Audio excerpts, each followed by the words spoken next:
After he became an adult, he migrated to Kingston for a short while, and then he relocated to Green Jail and was living next to the old police station.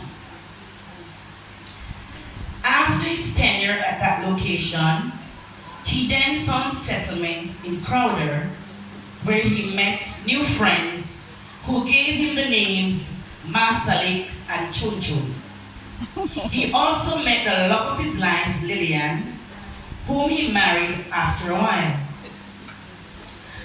Oswald and Lillian had 2 children together, Errol and Thelma. The marriage became absolute after some years, and they were both living apart from each other. Oswald then met Miss Cutie, and the relationship produced 1 child, Owen Campbell, who predeceased him. He also gained 3 stepchildren, Donna, Deanie, and Glenn. Donna also predeceased him.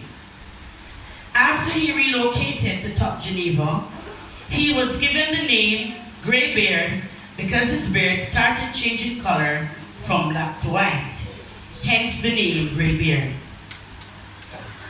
Oswald was a farmer for most of his life.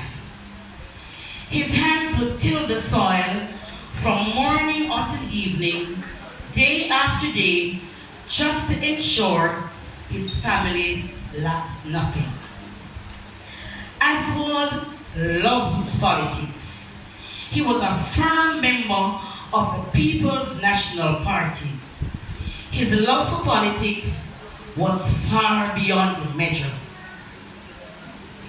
Horse racing, that was his favorite game to gamble, hence his relationship with the Williams family.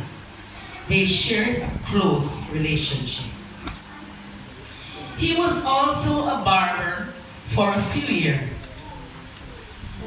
Oswald operated a small grocery shop in his community and also in the town of Green Jail by the bridge.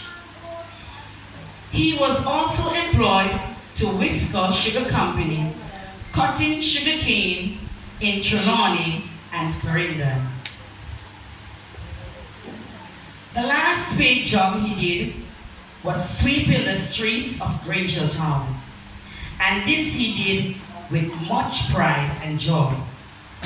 After serving in this capacity, his loins became weak, and soon he was confined to a wheelchair. As a father, Oswald was very strict. One could describe him as a no-nonsense individual. His stern words was just enough for the children, as they didn't want to face the rat from his belt. They knew that flogging from their father was a bitter experience. It would not be more than 3 strokes. And that last one, I need not say no more. He was a lover of tea, ripe plantains and ripe bananas. He spent a number of years at home with Glenn and Owen. Errol and Thelma would visit from Canada on numerous occasions. Andrea, Dane, and Dapper, alongside other family members and friends from the community, would make regular visits. Oswald was very kind and loving, always wearing a smile. He was fun to be around and was happy to have visitors. He had so much story to tell. His memory was 100% intact. He remembered everything and everyone. After staying with his granddaughter Andrea in Frome for a while, he was taken to Lucy to spend time with his daughter Thelma and her husband Annan, who took care of him until he was sent to a home for the elderly in Greenland, Hanover, for almost 2 years.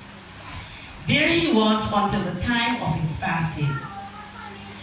After 102 years, he got a heart attack and said farewell to this world on Tuesday, July 9, 2024.